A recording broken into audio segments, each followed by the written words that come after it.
Okay, I need y'all to imagine something real quick. You're about to go to sleep and you're thinking, what video should I work on in the morning? Then you think about your sleep schedule and you're like, okay, maybe I'll sleep in today, just for today. Then you sleep in, you wake up in the morning, you feel a little bit refreshed, you check Twitter, and you find out that a manga that literally changed your life not once but twice is coming back in a spin-off. And you're hours late because you slept in. Yeah, that's me. JJK is literally back, and that's not even a joke. Dude, honestly, my emotions and my feelings for this entire thing can't be contained in just one sentence, so this entire video is literally gonna be just that. I'm gonna go over everything we know and how I feel about it. And in the comments, it could be an open discussion between you guys as well. So, assuming you guys didn't watch, plenty of YouTubers before me. Anyways, the first thing that was tweeted out by Mayamura, you guys probably know who this is. It's like the biggest leaker of JJK back then. The first thing he tweeted was that Gege's new manga full title is Jujutsu Kaisen 3 Modulo. Gege plans to write it for the length of 3 volumes spanning over 6 months. I actually didn't see this until now. 3 volumes could be from around 21 chapters to I think 27. JJK's volume 1 had 7 chapters, but majority of every other volume had about 9 chapters. Depending on how long the chapters are, we're probably about to get a ton of content. Speaking of, I think the first chapter is already leaked. I'm not gonna get into that in this video, and you guys probably should let me know if you want me to get into it, but I personally don't want to. It really depends, but you'll understand what I mean in a second.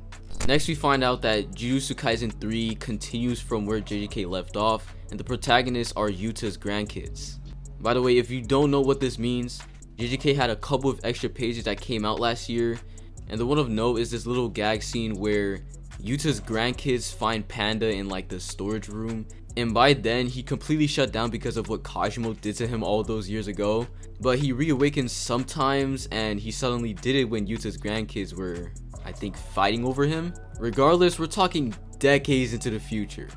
Now the next things are spoilers from the chapter itself, so like I said earlier, I'm not gonna go over those.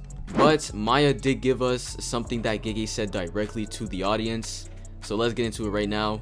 Hello, it's Akutami. It's been a while. While serializing Jujutsu Kaisen, I received several offers for spin-offs written by others. However, because manga is a medium where things can easily get out of my control, I was afraid of the title spreading in ways I couldn't manage, so at the time, I couldn't accept any of those offers. But when this particular offer came, and I thought about how it might expand the main story, delve deeper into its setting, or even shift eras entirely, I realized that if it were set in a parallel line, it could open the door to many different projects. This became the spark that gave rise to Mojuro, which originally didn't even have a single concrete idea, and after numerous planning meetings, it finally came to life. This will be a short-term serialization, about half a year if it doesn't get axed, collected in roughly 3 volumes. The artist is the incredible talented Yuji Iwasaki sensei. He's amazing, his drawings are superb, truly. I'd be very happy if you enjoy Mojuro as a new entry point into the world of Jujutsu. Alright, so this is kind of wholesome to me at least. I remember when Gege made his final statement about Jujutsu Kaisen, and he was talking about how much he hated himself for it. And honestly, that's something I'm gonna bring up in a second too, but it actually makes me happy that Gege still has optimism when it comes to being a mangaka. If you check on Twitter, that boy was getting fried for JJK, and to be honest, I was in on it as well. I was so insanely annoyed for the way Hakari was treated. Like, reading JJK with 0 agendas, you would think Hakari would do something in the final battle, but he does absolutely nothing. And so obviously, on top of one of my favorite characters being done dirty in the final arc, there was people frying me on Twitter for things that Gege made happen. The point was that I was attacking Gege as well as everybody else, because to be completely honest, JJK's ending was just lackluster. We know this because we've seen Gege go crazy with writing. Hidden Inventory, Shibuya, Culling Games, Yuji's character arc. Everything was amazing beforehand, so obviously we would have high expectations for what's coming forward. When that 5 chapters left announcement came out, that fried the entire community, and it fried me as well, because I thought we was getting something out of my favorite characters, but that's irrelevant to the main point.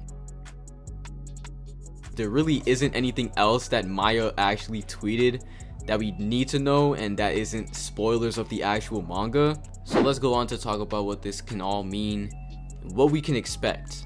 Again, the first chapter is already leaked, so you can go to Twitter if you want to go read that. But let's talk about the future of this Jujutsu Kaisen 3.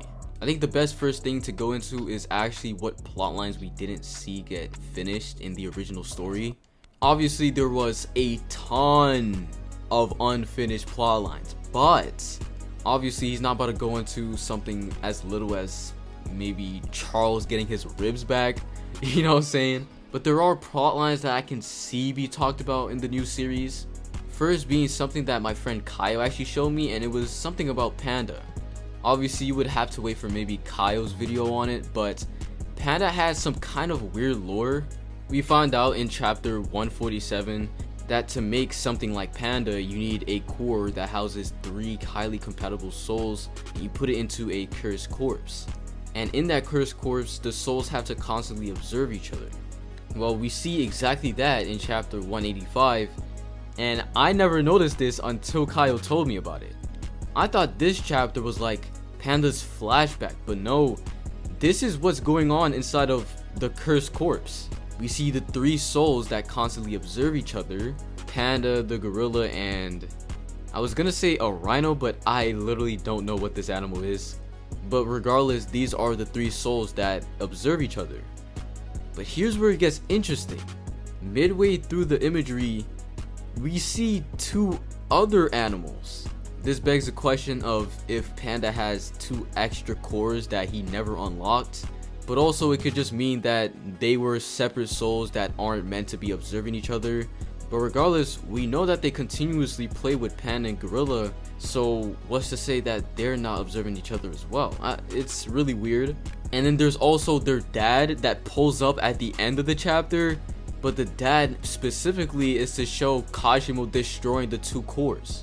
I mentioned this earlier about Panda shutting down because of Kajimo, and it really begs the question of how did he actually do that if there was even more souls inside of him. But again, maybe those souls weren't meant to actually sustain him. But yeah, I think that was something kind of cool to mention. But the next thing I want to talk about is actually the Kenjaku plotlines. Emphasis on the S. First off, obviously I think everyone can think about this, is the plotline about the other countries finding out about cursed energy. What we got from it is people coming into the Culling games and they were used as scapegoats to like boost the cursed energy inside of it. But at the end of the day, there should have been even more that got into it. We know that Kenjaku leaked the information about cursed energy to a bunch of powerhouse militaries. And the point of Kenjaku telling them was because they wanted everyone to pull up to Japan to just fall for the Culling games, obviously. But we only saw one army actually do that. So what about the others? It might be cool to find out maybe how Japan goes about it, because obviously they would be in touch with the rest of the world's conversations. I'm also pretty sure there's sorcerers in other places. Isn't Momo like American or something? Obviously we got the African Miguel, absolute useless fodder, but I honestly want to know what happens to the entire world when this insane information just gets leaked. Do you think there's a country out there that tries to forcefully learn cursed energy, and then a whole bunch of cursed spirits just spawn from them trying to use negative energy? Just imagine the amount of shenanigans that could go on with this. All of that is cool and all, and I think Gabe would do a very good job if he went into that. But what I want to know is why Kenjaku is still here. If you don't remember, in the last chapter of JJK, Kenjaku is just there. We watched this guy die to Yuta not once but twice. But suddenly, after the entire fight ended, he's just chilling with Takaba. You could say maybe Takaba revived this guy because he found it funny or something. I honestly think Takaba wouldn't find that funny either, so it's like, what are we doing here? I will say, I thought this was a mystery that Gege put into the story to just leave us thinking, but I feel like this could be talked about. Now, what I will say and what makes this even more interesting is the fact that Kenjaku can maybe show up in our sequel story, It really depends on if he's continuously body swapping, but at the same time, I mean, why? Like, why would he continue doing that? He doesn't have Sukuna anymore, the culling games failed. I don't think there's anything else for him to do. And honestly, that's why I think he might have just died to old age alongside Takaba. Like, imagine Kenjaku just fails his plan and then he lives the rest of his life as a comedian. Now, this next thing is completely unironic, and I'm not trolling and I'm not coping, but Hakari does play into this. Look, I will say now that maybe Hakari wasn't as important to Gege as I thought he was, even though if someone read the series, they would think he was important, but that's neither here or there. What I'm thinking of is his fight club. I think we never actually think about what happened in JJK. Like, a ton of things just violated the entire world. First off, obviously, the culling games, just ridiculous. But also, Maki killing her entire clan? That shifted the entire balance of the Jujutsu world. The Zenin clan was like kicked out of the big three families. Megumi being the head of the clan meant nothing, and that goes back into Hakari, because Hakari was trying to use Megumi's leverage to boost his fight club. But here is where it gets even crazier, because after Maki killed her entire clan, Gojo came back and killed all of the higher ups. This was Hakari's main problem because they controlled the rules of Jujutsu. And so that's why he wanted to use Megumi, because according to him, with the backing of the big three families, changing the rules would be easy. Well, he doesn't need any of that anymore because the higher ups have been replaced. So I genuinely want to know if what Hakari told us about his ambition to control the entire world's fever actually came to fruition.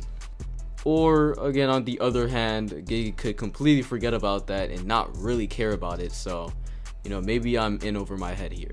I do have high expectations though, because I mean, come on.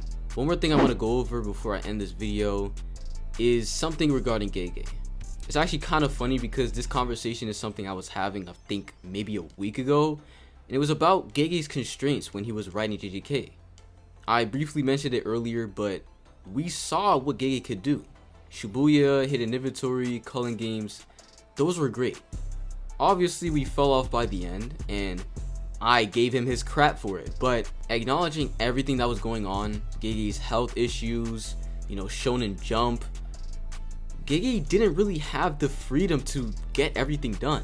I think this is Gege's chance to actually redeem himself, because I and a lot of other people know that Gege has a lot of ideas and the ways to execute it.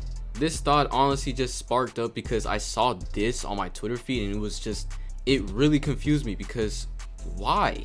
It's been a year. You had this entire year to come up with an actual nuanced look on Gege's situation when it came to JJK, and after a year, you're still just hating on him? For what? I literally don't get it. Honestly, it's just sad to see, but Gege's not going to help everyone, so it is what it is with that. But yeah, I'm pretty hyped for this. I think that was everything I wanted to get off my chest. Why I said I was hyped for it wasn't because of enjoyment, but because of the videos I can make for you guys. Maybe JJK would get like a huge upskill from this. Maybe we'll get a downskill. Who knows what happens, but it will definitely be fun to make some JJK videos for you guys on top of the anime that's coming out soon. With that being said, what do you guys think of this? Let me know down in the comments. Have some discussions. You know the drill. Make sure to like and subscribe, and I'll catch y'all in the next one.